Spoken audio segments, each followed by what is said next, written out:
Okay, we'll go to Rory Dallard to kick us off. Dallard, sorry. Hi, Josh.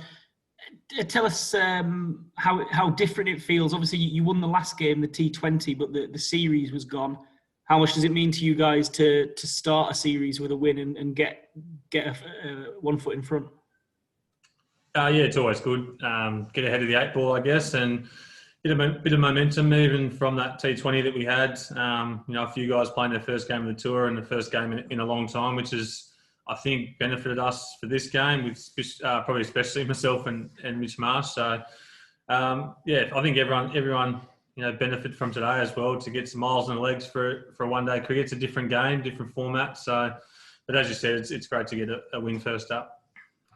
How about that new ball spell that you turned in? I mean, Jason Roy and Johnny Bairstow have done quite a lot of damage to attacks over the years, including Australia. Penning them in the way you did must have been tremendously satisfying. Yeah, it is. I mean, England's top order have probably been, the form top order, in the last 3 or 4 years. So I guess it's a good measure of where you're at. And if, we can peg them to, I think it was 2 for 30 or something in the first 10. The wicket was pretty helpful for, I think, a new ball, and that's when it probably did the most for both teams. So I was just about exploiting that as best we can and hit that length. So it was good fun to bowl eight up front and, test myself physically as well. Julian Dyer. Well bowled, Josh. I'm just wondering, really, when you had them sort of like 4 down for 57, did you really think there was any chance of England coming back at that stage?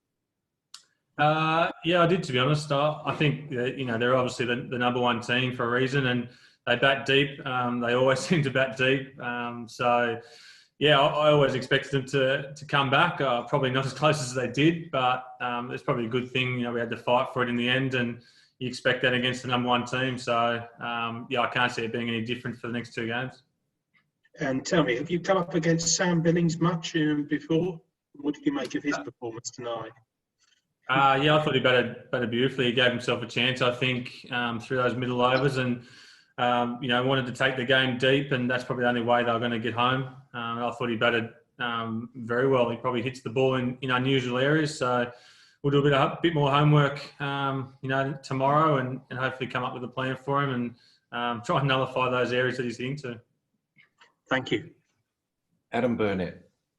G'day, Josh. Well bowled, mate. Do you see that? I mean, whereabouts do you rank that in terms of your finest ODI performances? And also, can I grab an update on Mitch Starc and Steve Smith, how those lads are travelling?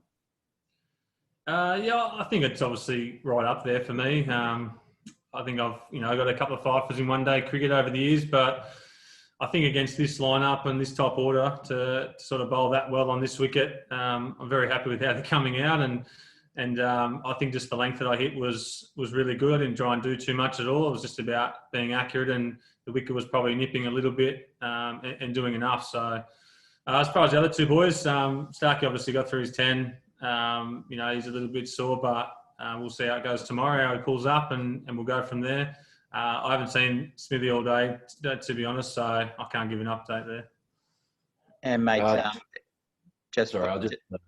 to update you there, guys, Steve will have another assessment tomorrow, and we'll go from there. Starkey's just got a small, minor amount of soreness in the top of his leg groin area.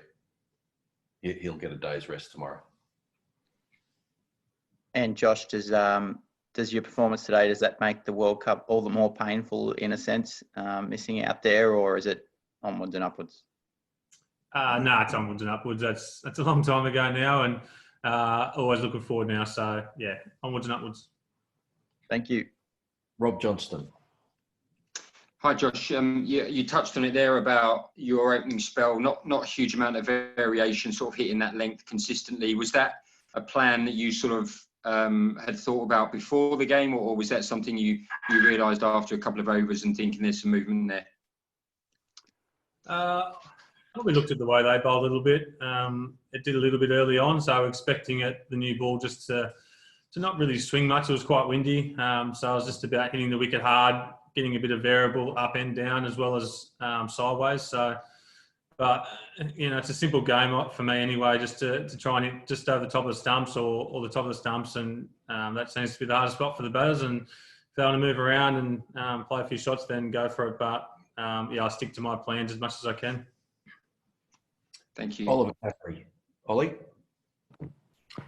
Hey Josh, you obviously had that time out of the one-day side last year. How have you gone about improving your 50 over game, and you're obviously feeling confident at the moment playing this format?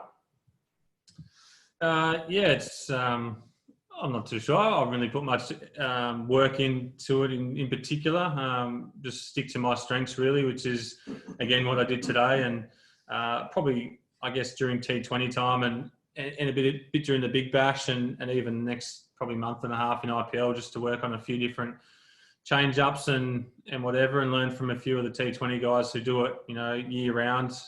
Really knuckle those changes down. But when you get a wicket like that, and I'm going to bowl quite a bit up front, I think majority of the time, then it's just sticking to my strengths and hitting the wicket hard and getting the ball in a good area and trying to get something out of the wicket. So that's more of my test match stuff. And I guess if I bowl in different times of the game, then it's about adapting and using those variations I've worked on at different times.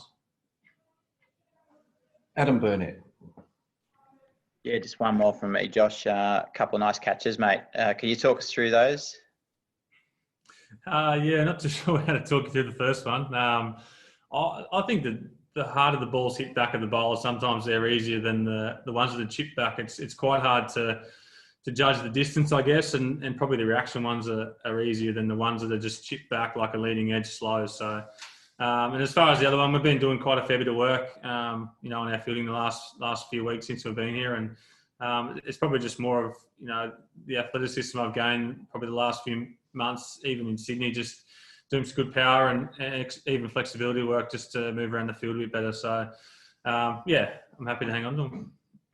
Thank you. Thank you, guys. Thanks, everyone, for joining, and we'll catch up with you all in the next few days. Cheers, guys. Thanks.